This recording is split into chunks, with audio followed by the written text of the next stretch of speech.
Visualize a woman on stage. The audience sits silently, anticipation so loud it rings in your ears. Her long black hair hangs around her face as she picks up a brush covered in blue paint. She's surrounded by little metal boxes. Cameras hang around her, resulting in a dome of glimmering perspective splashed across huge screens to either side. Then the dance begins. With each stroke of her brush on the white canvas floor, the metal boxes join her dance, amplifying her movements, adding their color to the work. Art unfolds before your very eyes as these little metal boxes become more than robots. They become extensions of the artist herself, and the audience transforms from anticipation to curiosity to awe. I'm Blakely Thomas Aguilar, and this is Pop Culture Tech, an original podcast brought to you by VMware.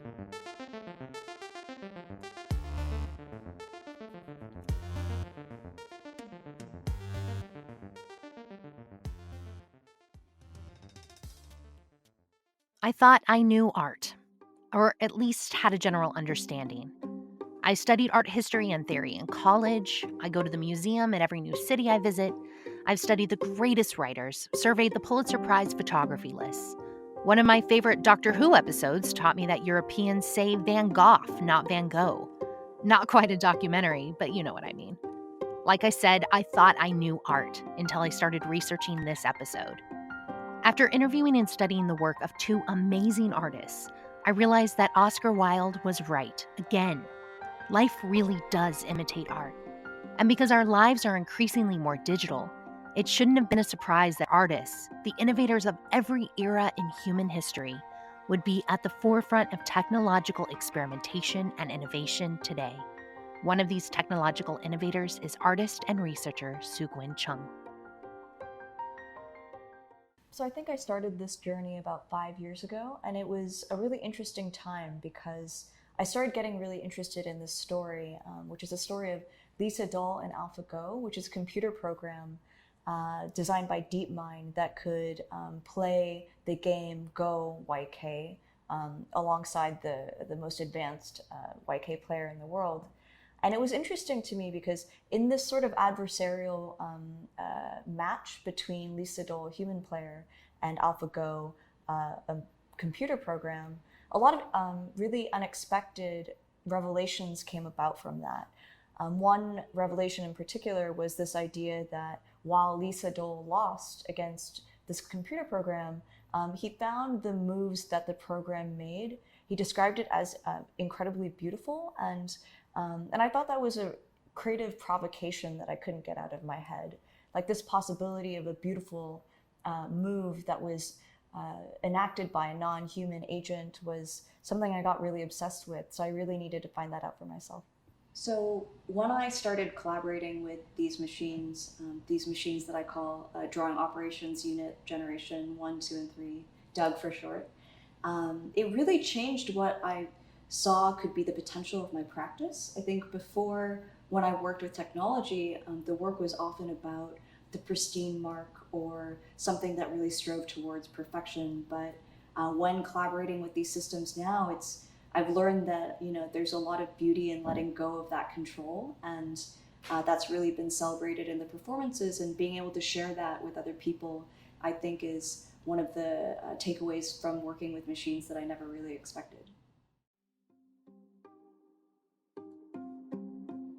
Let's talk about Doug. I had the opportunity to study these little robotic artists when I visited Sougwen's studio in Brooklyn. At its simplest, modern technology is surreal. I mean, here's this static box, whether it's a laptop or server or tiny little art robot. It's just an object, really. But I can't help but liken digital technology to Frankenstein's monster. It's a shell built to help humans act out their will, their purpose, their desires. That is until, like Dr. Frankenstein, you imbue life into the object. Today, we write code and make that empty shell come to life. That box then becomes an extension of our will, helping us communicate, order dinner, send a ship into space. Artificial intelligence, however, could transform the way we activate our will into machines in a whole new way. And so Gwen is using AI and robotic experimentation to act out her artistic will in exciting, groundbreaking ways. As we all know, I think we associate the robotic arm as a form with automation, which comes from the Industrial Revolution. And I think there's something a little bit dystopian about that application of a otherwise neutral form. So I thought it would be a creative challenge to reframe that historical icon in a different way. So a lot of projects using AI technologies in art happen a lot on the software side. They become simulations of different photographs of paintings and whatnot. And that's been really exciting in terms of how we explore computer vision. How my projects kind of take that idea and evolve it a little bit further is that I really am interested in bringing back the idea of the body and the embodied gesture into the conversation around AI. Because I think that's what we're seeing in society now. You know, we're seeing these systems being implemented in our urban developments, you know, and I think that's a really unpredictable, really special place to try to think more deeply about how AI systems really impact our daily lives. How Doug has evolved as a collaborator for me has been really organic, actually. We're in its fourth generation now that I'm working on now, but the first three generations have revolved around mimicry, memory, and a multi-agent body, multiplicity. So in mimicry, the robotic arm mimics my movements and we perform in real time, the sort of synchronized drawing performance behavior. In the second one, I became really interested in exploring the possibility of neural nets. So I'm using a recurrent neural network that's trained on a model of my own drawings to create a feedback loop of gestures between me and the robotic arm. And the third system, which was probably my most ambitious to date, was a multi-robotic system linked to the flow of a city through computer vision algorithms designed by Bell Labs. So the Bell Labs motion engine was one that relied on something called an optical flow algorithm, which in my mind extracted the flow states of the collective of New York City that I found to be something that I really wanted to inhabit for myself in the space of a performance. I thought it was interesting how it transposed this, this moving traffic, this organic feel of New York City, like the flow of water, into a space of a canvas, something that could be examined in a different way. And what was really interesting about that project is because there's so many different units involved, what started off as a more predictable simulation at the beginning ended up demonstrating all these unpredictable emergent behaviors that I then had to kind of work with and respond to. And I think that was a really, an aha moment for me, because it felt like I had approached a vitality with this collaboration that was really something different than what I'd done before. Artificial intelligence strikes a chaotic blend of emotions in us mere mortals, and it has since the first Greek myth about robots. Fear, excitement, anticipation, curiosity, doubt. But I find that jumble of reactions to be a really powerful tie into what art makes us feel and experience. So I asked Gwen whether she thought that AI might become, one day, our supreme overlords, even in the artistic world. No gods, no masters. So do I consider these robots works of art in themselves? I've been exploring different types of forms, and I think I'll really continue to do so. And I found that they're really, for me, a response to what's sort of going on with advances in technology and what's interesting. I'm starting to view them a little bit like kinetic sculptures that are linked to AI-driven systems, but the forms themselves actually have a lot of creative potential in thinking about, a human performer in a mechanical system, and it's a form that I'd really like to hone in on a little bit more, because there's a real power in translating some of these conceptual ideas and technology into something that occupies the same space with you. So as I design more and more of my own robotic forms, I'm definitely starting to see them as artworks in and of themselves. I do think human-machine collaborations will become much more common in the future. The robotics industry is, progressing rapidly, and I think these assistive systems, these assistive interactions will become much more commonplace, and there's aspects of that that are really exciting to me. I think there are ways in which we can really benefit, mankind with these assistive, collaborative dynamics that aren't about relinquishing agency. They're not about this tech theism that's emerged, but something that's just the future we want to see. There's a lot of imaginative potential in that. I think part of that is, getting your hands dirty a little bit and being able to see beyond how we're taught to use some of these systems and how we're taught to apply these tools. Because really, the landscape is really expansive, and with the right data set, with the right educational tools, a lot can be possible. Let's journey into another well-known means of artistic expression, photography. Renee Byer is a Pulitzer Prize-winning photojournalist. She uses her powerful photos to be a catalyst for change, from poverty to child labor, and from climate change to women's rights. I grew up in the Bronx, New York, and my father had a dark room in the bathroom of our apartment there. And when I was about, well, I'd say 7, 8 years old, he would develop prints, and I was mesmerized when I would see the picture just come up in the developing tray. And I think that was where really it sparked my interest into photography.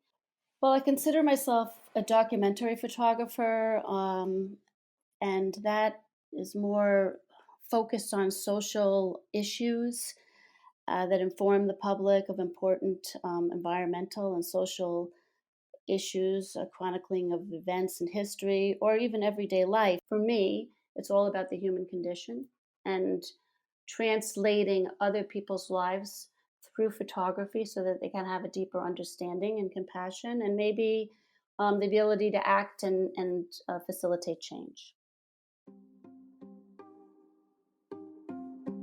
When Renee peers through her camera lens, she sees our stories. And like every true artist, her images not only tell that story, but also convey the power of emotion to us viewers, begging us to ask why. Photographers like Renee, however, now have a new opportunity to expand their art beyond the darkroom or the printed page. They can use modern technology to turn a picture into an immersive experience. And their stories can reach further across the world and deeper into our hearts and minds. One of these immersive experiences is Living on $1 a Day. The internationally acclaimed book and interactive exhibit tell the story of people struggling to survive against the devastating effects of poverty. The Forgotten International, which is a nonprofit in San Francisco, was searching for a photographer to work on this project regarding extreme poverty. The project began with the United Nations Millennium Goals that were up for review. But previous to that, I had been to Mali, Africa, photographing a story on genetically modified food. And while I was there, I photographed a child, a toddler, who was working alongside his mother to burn wood to make coal. When I followed him back to the encampment, the village chief was saying, with an axe in his hand, "Those that don't work don't eat." And then I thought, my gosh, if this little boy had not been working alongside his mother, he wouldn't have been able to eat. And I was mortified. And that was in 2003. And that's when I realized I wanted to really work on child rights and women's rights and when I really had this epiphany. So when they were searching for this photographer for this project, I really wanted to do this project. So my focus now is to have those goals attached to these photographs, and these photographs, go the whole gamut of extreme poverty, from prostitution to childhood labor to women in the workforce to human rights to our environment and climate change. And there's over 20 issues that are covered in this book and exhibition. And so we focused on 10 of them. In the Living on $1 a Day exhibition, which travels all over the world, Renee and team wanted to embrace digital technology to help examiners dive deeper into the story captured in the photograph. When you're going through an exhibition, I feel like you still need time to breathe and look at images, the still image, and take them in and read the caption and almost be able to jump into the photograph as if it was your reality. But I also believe that you can help the public and help aid them by giving them more information if that's what they want. I mean, like I said, if a photograph asks questions, it would be nice to be able to answer some of those questions. So I think technology helps you bridge that gap. And it helps you if you're feeling really empathetic, but you just don't know what to do. This tool can help navigate you to places where you might be able to help, maybe in your community, maybe working for Habitat for Humanity or for Facebooking this issue just to bring awareness. There's 3 different things that you can do. You can listen in my voice of me talking about the situations that you're looking at in the photograph. You can act in some way. You can pledge to do something. You can donate. And the biggest part is you can be educated and you can read more about each topic. So when you're going through, you can use your mobile device and there's a barcode and you can access all of this educational information. You know, a very powerful way of exploring extreme poverty to the whole educational component as to really in-depth knowledge about each issue. So it's a really important app. It's called You Bridge It, and it helps connect people when they're in this environment, because you'll see that many of them just feel kind of hopeless. I was watching people there, you know, they get emotionally invested in the photograph and then they just sort of walk out the door and then they don't really do anything. And so this gives them an opportunity to actually do something. And it's not necessarily built about donating money, but you could donate your time and help somebody, you know. So it's not just focused on, you know, the money, but it's focused on sort of this shared humanity. I couldn't help but ask, in a world of smartphones and Instagram, isn't everyone a photographer? I think what's really funny is that recently I just saw this T-shirt and it said everyone's a photographer until they have to turn the camera on manual. And I thought, you know, that's really funny. Um, and so, and it really resonated with me since that's how I began, sort of in this film era. There's a photographer for Contact Press Images, Youngie Kim, and she calls this film era the silent generation of photographers because we never had that, you know, Instagram and Facebook and all of this, you know, social media where we could just pump our pictures everywhere so that we were instantly well known. We had to work really hard to get where we were. And we laid this foundation for all of these other photographers. So that's a big difference, I think, between the eras and the years of experience that I bring to the table versus some other photographers. And the fact that literally we did have to just stand there and wait for that one moment. And then don't forget, we only had 36 frames, right? Or 24 frames, depending on your roll of film. And you couldn't see the back of the camera either. You were like, oh, I hope I got it. Get back to the dark room and you'd be like a nervous wreck processing your film and hoping you got the picture. And you're at the light table and you're like, oh my God, I hope it's here. I hope it's here. You know, and now it's like, oh, I just look at the back of my camera. Oh yeah, okay, I can leave. So it's a big game changer, technology and photography. Big game changer. Art isn't just painting or photography. In fact, when we look at all the cool things technology can do today, software is beautiful, a powerful creation by a talented creator. Fortunately, we have artists like Sougwen, Chung, and Renee Byer using the digital revolution to create beautiful and awe-inspiring depictions that help us advance the next generation of human expression. By giving us a window into the lives and experiences of others, we see deeper into our collective soul. I'm Blakely Thomas Aguilar, and this is Pop Culture Tech. Learn more about this episode and see the amazing works of art from both of our featured artists at vmware.com/radius. You can also visit their websites at sougwen.com and reneecbyer.com to learn about their exhibitions and upcoming appearances. Our podcast, as ever, is brought to you by VMware, the software that connects, automates, and secures the world's digital infrastructure. Learn more at vmware.com. And if you have questions about today's episode or want to share an artist breaking the digital mold, follow me at Blakely Ags on Twitter and use hashtag PopCultureTech. Until next time, pop culture fans.